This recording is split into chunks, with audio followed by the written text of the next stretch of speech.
Welcome back to my channel one more time. Let's take a listen at this one, then I will add some commentary. For all the bellicose rhetoric he has about we're going to take out all the power plants in Iran and so on and so on, the truth about that, the cold hard reality, is that Iran still maintains a huge number of ballistic missiles, and they could easily attack, as they've already shown a propensity to do, the oil refineries of the Gulf state neighbors. And they could go further, and if their own desalination plants get taken out in Iran, they could do the same to the Middle Eastern Gulf state neighbors. And if they did that, they could basically stop water supply in some of those states. I mean, it could be really incredibly serious, almost borderline apocalyptic for the people in those countries. Absolutely. There's no question about it. They can basically destroy all 6 of the Gulf states because they have the missile capability to do that. And again, as I said, they can shut down the Red Sea. You want to understand that a lot of Saudi oil is still getting out because the Saudis have built a pipeline away from the Persian Gulf toward the Red Sea. So Saudi oil is coming out through the Red Sea. If they shut down the Red Sea and that Saudi oil does not come out, and they shut down the Strait of Hormuz, and no oil, no fertilizer, no aluminum, no helium comes out of the Gulf, this will have devastating consequences for the international economy.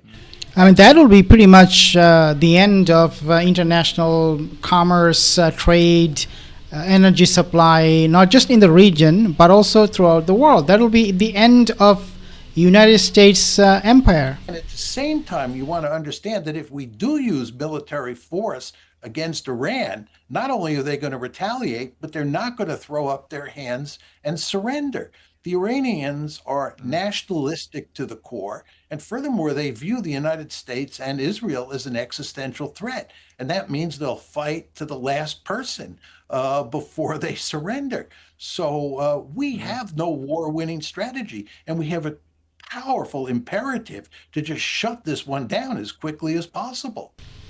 And all the time what you hear from Donald Trump, whoa, we are going to do this, we are going to blow up their power plants, the end of civilization, and all this rhetoric, harsh words, never pan out for him the way he thought it would. I mean, he's still so delusional. He thinks that Iran is just another real estate deal, that he can close it by tweeting about it. This is not real estate in New York. This is Iran. This is a country, this is a civilization, and they will stand up for their own dignity and rights. Take a listen. News. Iran's military is more capable than Trump administration is publicly acknowledging, sources say.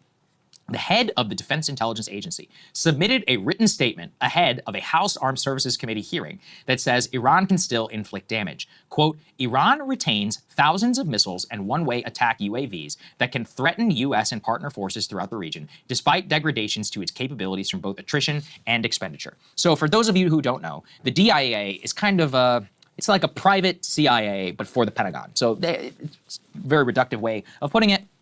Basically, they do military assessments on foreign governments. For intelligence purposes, all of that gets rolled up to the ODNI. Now, as part of their statutory authority, they must submit written updates to Congress by law. Remember, when the course of the war was happening, we often would get updates about troops and about the damage and about how many weapons have been expended, how many people have been wounded from updates of the Pentagon to Congress. Now, not to us, but Congress would leak it on our behalf. So I take this very, very seriously because, of course, for them, it's also a crime to lie under oath. They have to produce these reports accurately to the best of their ability and submit them to Congress, which is an independent body, which is supposed to be able to review. So that is the official statement of the Defense Intelligence Agency.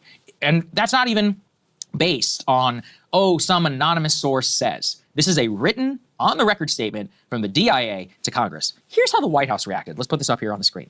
The legacy media is doing... Okay, obviously, as we know, that United States intelligence told Donald Trump there is no imminent threat from Iran before the strike happened on Iran. Did Donald Trump care about this? No. Nothing can convince Donald Trump what he is already convinced by Mossad's arguments. If Mossad said you need to attack, Iran is a threat, Donald Trump will do so.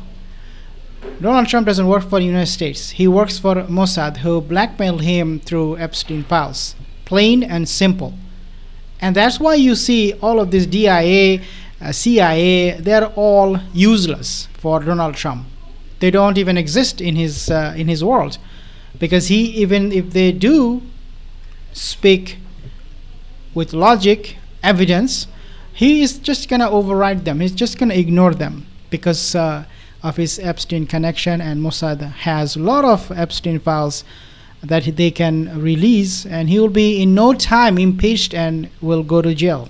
PR for the Iranian regime again. The truth is, under President Trump's leadership, the U.S. military decimated Iran's capabilities in 38 days. Their defense industrial base was destroyed. Iran's ability to build and stockpile ballistic missiles and long-range drones has been set back by years. The vast majority of Iran's ballistic missiles, launcher vehicles, long-range attack drones were destroyed. The Iranian Navy was annihilated with more than 150 of their ships sunk. And Iran's air forces are functionally and operationally irrelevant now. Now, again, this is, and she again says that the media is doing PR for the regime by directly quoting the Defense Intelligence Agency's assessment. And then you should partner that with some of the more recent updates about munitions. We talked a lot about that during the war. Now it's been over for a week or two, or at least we're in a ceasefire. So we have some numbers. Shall we? Let's go through the numbers. Let's put it up here. This is from CSIS and CNN. CSIS, again, to set the table, is basically an arm of the Pentagon. They do, quote, independent analysis, but, you know, it's basically like it's a defense industrial base think tank, and they do quasi-independent analysis in the open source in order to basically lobby for more weapons, etc., whatever their agenda is. So I take their stuff actually very seriously. Most people do in Washington. Here's what they say. Approximate estimate of percentage of U.S. munitions that have been expended in the Iran war. 50% of THAAD interceptors. 50% of Patriot interceptors. 45% of precision strike missiles. 30% of Tomahawk missiles.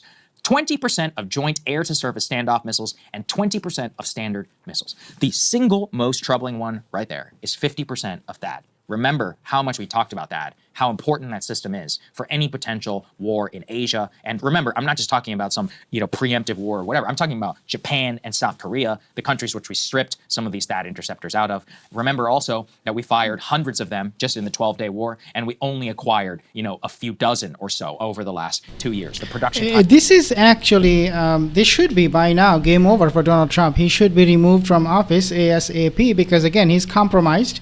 And these numbers, they show exactly that. I will give you more information. Subscribe for more videos.